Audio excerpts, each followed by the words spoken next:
3 de agosto de 1492, saía de Palos de la Frontera uma expedição espanhola composta por 3 embarcações, com o objetivo de chegar à Índia.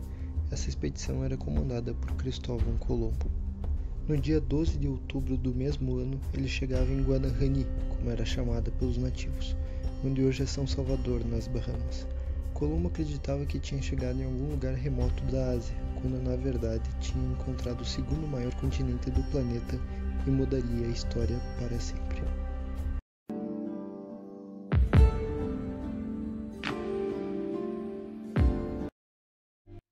A América, na chegada de Colombo, era bastante povoada, tinha cerca de 80 milhões de pessoas e contava com diversas tribos e até alguns impérios.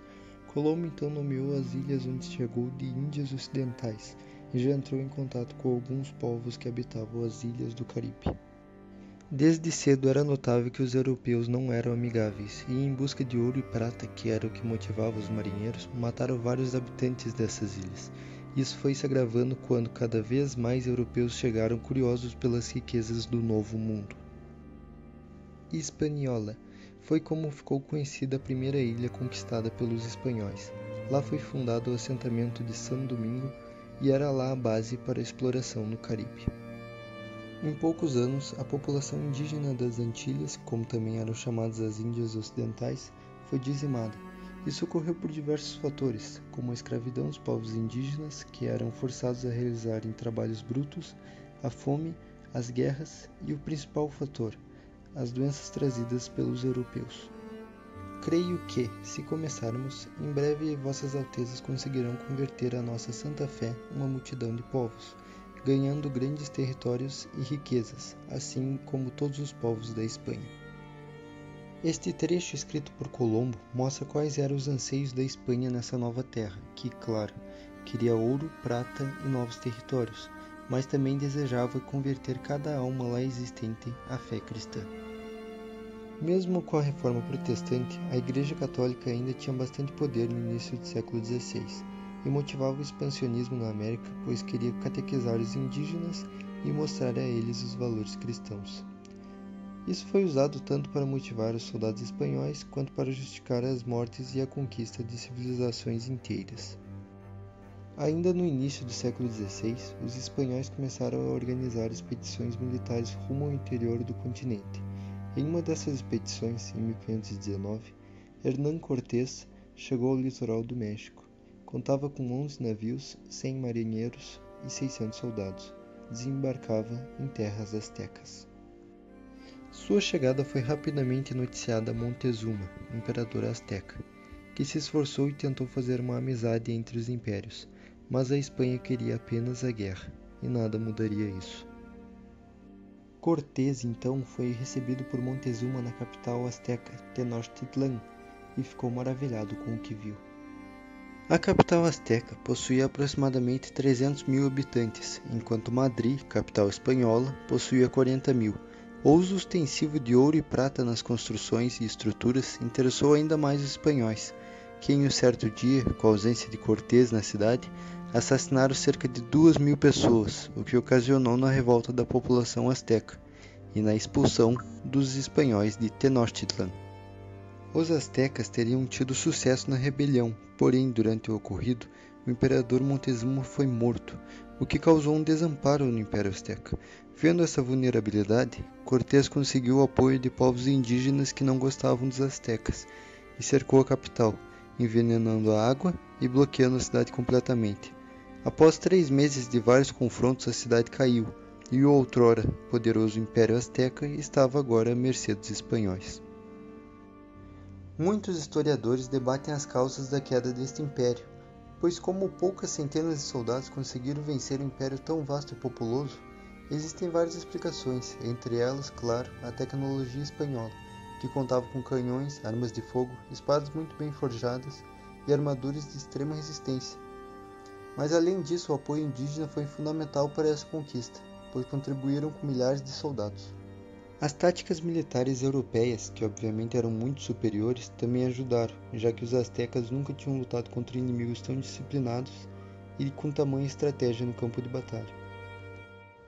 Mais um fator foi o psicológico. Os astecas acreditavam na volta de Quetzalcoatl, um deus deles.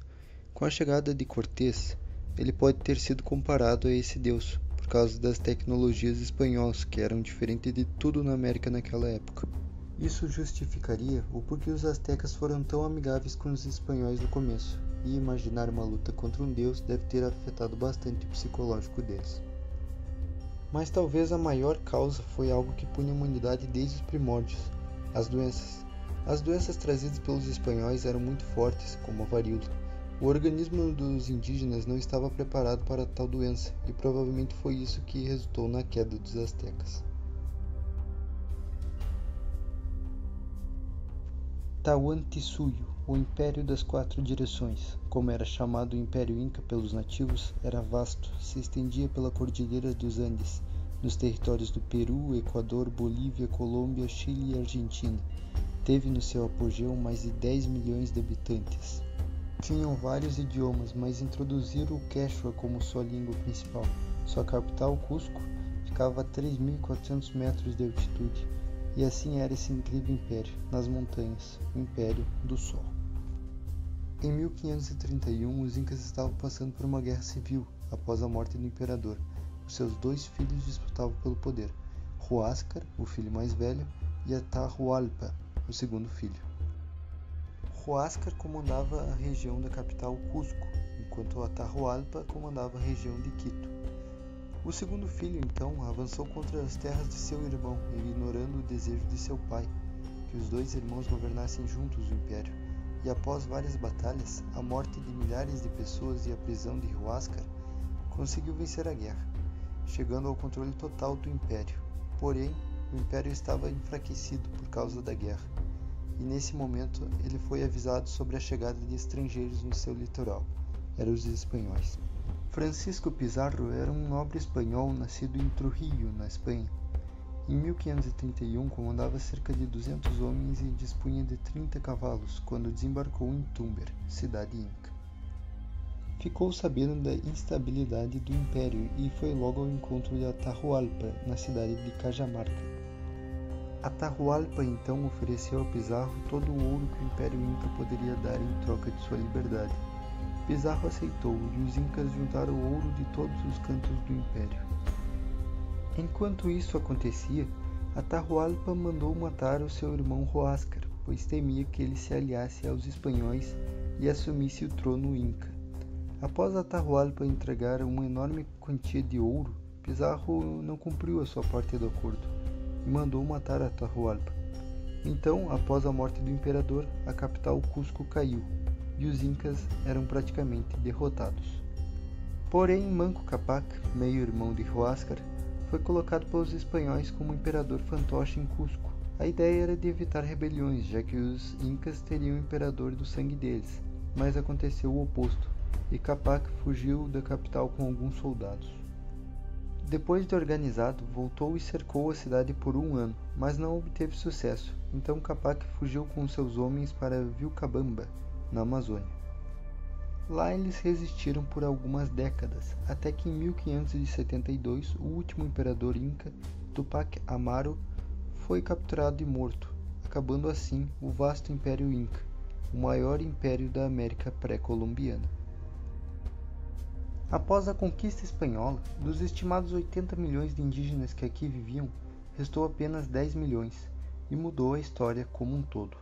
A América se tornou o continente com mais cristãos no mundo, e a culinária indígena, como o milho, a batata, o feijão, o cacau e muitos outros alimentos, está presente no prato de cada cidadão europeu.